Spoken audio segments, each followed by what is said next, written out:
Electron media సోదరులకి నా యొక్క నమస్కారాలు తెలియజేసుకుంటూ, కడియం శ్రేరి నిన్న గన్పూర్ నియోజకవర్గ కేంద్రంలో కళ్యాణ లక్ష్మి చెక్కులు ఇస్తూ ఏదో తులం బంగారం ఇచ్చినంత పోజులు కొట్టుకుంటా ఏం మాట్లాడాలో తోయక పిచ్చిలేసినట్లు మరి కల్వకుంట్ల కుటుంబం గురించి మాట్లాడినట్టు తెలుస్తా ఉంది.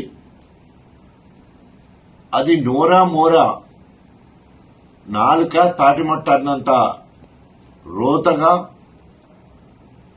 ఆయన మాట్లాడిన విధానం చూస్తే సభ్య సమాజం సిగ్గుపడేటట్టుంది. ఆయన నా చేతిలో 2009, 2011 2 సార్లు టీడీపీ నుంచి వెళ్లి ఓడిపోయి తెలంగాణలో టీడీపీ భూస్థాపితమైతే ఆ భూమి కింద జీవోత్సవంల రాజకీయ శూన్యంలో కొట్టుమిట్టాడుతుంటే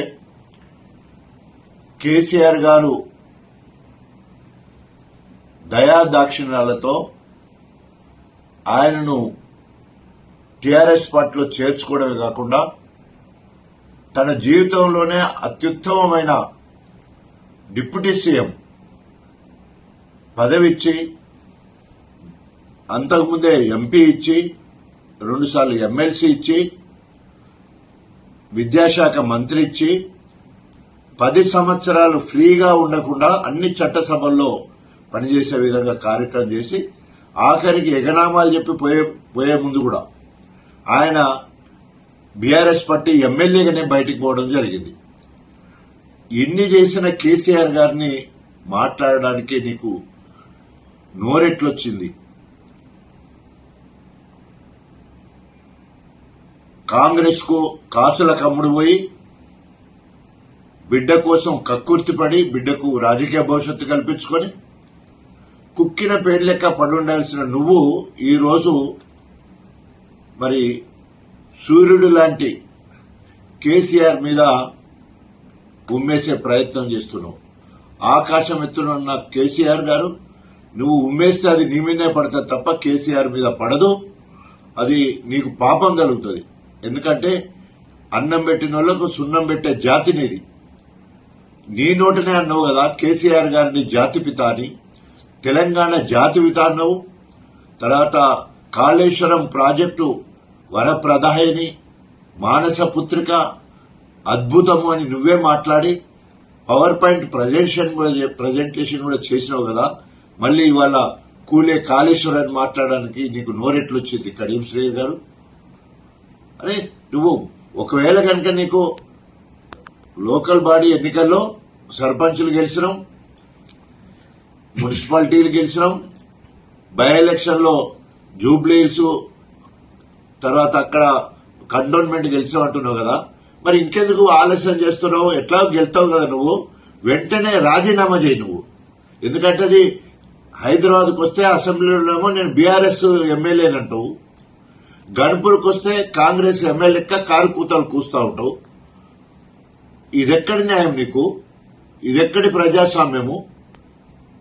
2 తలకాయల పాము ఉంటుందని విన్నాం, కానీ నీకు 2 తలకాయల ధోరణి, నీలో 2 రకాల మనుషులు, తర్వాత ఏమంటారు నిన్ను మొత్తం కూడా బహురూపాలు, ఎప్పటికి రూపాలు మార్చే దాని లెక్క చేస్తా ఉన్నావు. ఈరోజు పిలిచి నీకు అన్ని రకాల పదవులు ఇస్తే ఏదో అంటారు కదా పాలు పోసి పెంచితే పామే కాటేసినట్టు ఈరోజు కేసీఆర్ ను కాటేసినట్టు మాట్లాడడం నీకు తగదు కడియం శ్రేయర్ గారు. ఇప్పటికైనా నీకేమైనా చిత్తశుద్ధి కనుక ఉండేది ఉంటే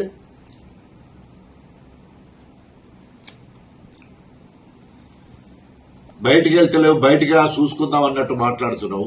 కేసీఆర్ గారిను డైరెక్ట్ గా చూసే దమ్మున్నదా? కేసీఆర్ గారిని చూస్తే నీ కాళ్ళు వణుకుతాయి, నీ బట్టల చుచ్చు పడుతుంది. కేసీఆర్ గారిని డైరెక్ట్ గా నువ్వు చూస్తే, ఎందుకంటే ఆయన తేజవంతమైన ముఖం నువ్వు చేసిన ద్రోహం కొట్టొచ్చినట్టు కనబడటానికి అవకాశం ఉంటుంది.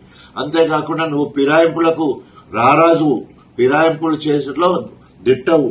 అదేవిధంగా మరి ఈరోజు నమ్మక ద్రోహానికి పరాకాష్ట నీ ప్రవర్తన ఇట్లా చెప్పుకుంటూ పోతే అనేక రకాలుగా మరి ఈరోజు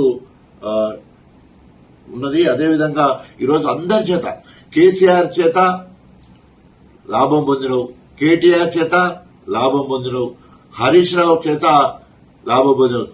నీ బతుకు ఎందుకు తిన్నింటి వాసాలు లెక్క పెట్టి కార్యక్రమం ఎన్ని రోజులు చేస్తావు? సో ఇప్పటికైనా కడియం శ్రేణి రాజ్యాంగం మీద గౌరవం ఉండేది ఉంటే, ప్రజాస్వామ్యం మీద గౌరవం ఉండేది ఉంటే, మౌలిక ఏమంటారు నీకేమైనా నైతిక విలువ కనుకుంటే వెంటనే రాజీనామా చేయి. నీకు బాగా బలం ఉన్నదని విర్రవీగుతున్నావు కదా, రేపు నువ్వో నేనో తెలుసుకుందాం రా.